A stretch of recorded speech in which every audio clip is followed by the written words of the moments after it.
রাজ্য জুড়ে যান চলাচল নির্বিঘ্ন করতে এবং বেআইনি কর আদায় রুখতে রাজ্যের মুখ্য সচিবের কড়া পদক্ষেপ। স্পষ্ট নির্দেশিকায় জানানো হয়েছে, অবিলম্বে অবৈধ টোল বা ড্রপ গেট বন্ধ করতে হবে, অন্যথায় কড়া ব্যবস্থা।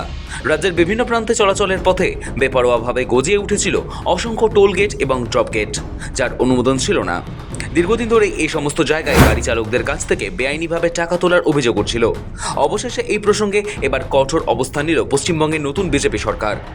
সোমবার একটি বিজ্ঞপ্তি জারি করে রাজ্যের মুখ্য সচিব মনোজ আগরওয়াল জানান, অবৈধ টোল প্লাজা এবং টোল গেট অবিলম্বে বন্ধ করতে হবে। সরকারি নির্দেশে স্পষ্ট করে বলা হয়েছে, যেসব টোল গেট, ড্রপ গেট, ব্যারিকেডের কোনো সরকারি অনুমোদন নেই, সেগুলি যত শীঘ্র সম্ভব সরিয়ে ফেলতে হবে। রাজ্যের প্রতিটি জেলা শাসককে এই বিষয়ে দ্রুত পদক্ষেপের নির্দেশ দেওয়া হয়েছে। তাদের দায়িত্ব নিজ নিজ জেলার সমস্ত বেআইনি টোল পয়েন্ট চিহ্নিত করা, সেগুলি বন্ধ করা এবং যাতে ভবিষ্যতে আবার এমন গেট তৈরি না হয় সেজন্য প্রয়োজনীয় ব্যবস্থা নেওয়া। বিজ্ঞপ্তিতে আরও জানানো হয়েছে, অনুমোদিত নয় এমন টোল গেট থেকে যে কোনো ধরনের ফি, চার্জ আদায় সম্পূর্ণ নিষিদ্ধ। কেউ এই ধরনের টাকা তুললে তার বিরুদ্ধে কঠোর ব্যবস্থা নেওয়া হবে বলে জানা গিয়েছে।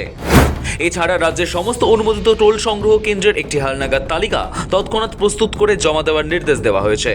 কোন সংস্থার টোল তুলছে, কোন টেন্ডারের ভিত্তিতে সেই অনুমতি দেওয়া হয়েছে, তার মেয়াদ কত, এসব তথ্য তালিকায় থাকতে হবে। একই সঙ্গে অনুমোদিত ও অনুমোদিত নয় উভয় ধরনের টোল প্লাজার পূর্ণাঙ্গ তালিকা 15 মে দুপুর 12টার মধ্যে জমা দিতে হবে। কড়া সতর্কতা ও আইনি ব্যবস্থা। এই ধরনের অবৈধ কেন্দ্রে কোনো প্রকার ফি বা শুল্ক আদায় আইনত দণ্ডনীয় এবং তা অবিলম্বে কার্যকর করতে হবে। নির্দেশ অমান্য হলে এবং বাস্তবায়নে গাফিলতি দেখা দিলে সেই আধিকারিকের বিরুদ্ধে কড়া ব্যবস্থা নেওয়া হবে বলেও জানানো হয়েছে।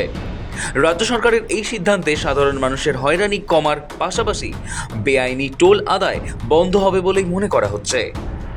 তাৎপর্যপূর্ণ বিষয় হলো, ক্ষমতায় আসার আগে থেকেই বিজেপি প্রতিশ্রুতি দিয়েছিল নতুন সরকারের আমলে তোলাবাজি বা কোনো রকমের কাটমানি টেন্টকে বরদাস্ত করা হবে না।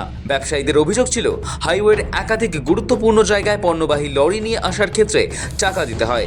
অবৈধভাবে টাকা আদায় বা তোলাবাজি বন্ধে প্রশাসন যে কড়া অবস্থান নিচ্ছে তা এই নির্দেশিকা থেকেই স্পষ্ট। সৌভিক চ্যানেলের রিপোর্ট, সময়, কলকাতা।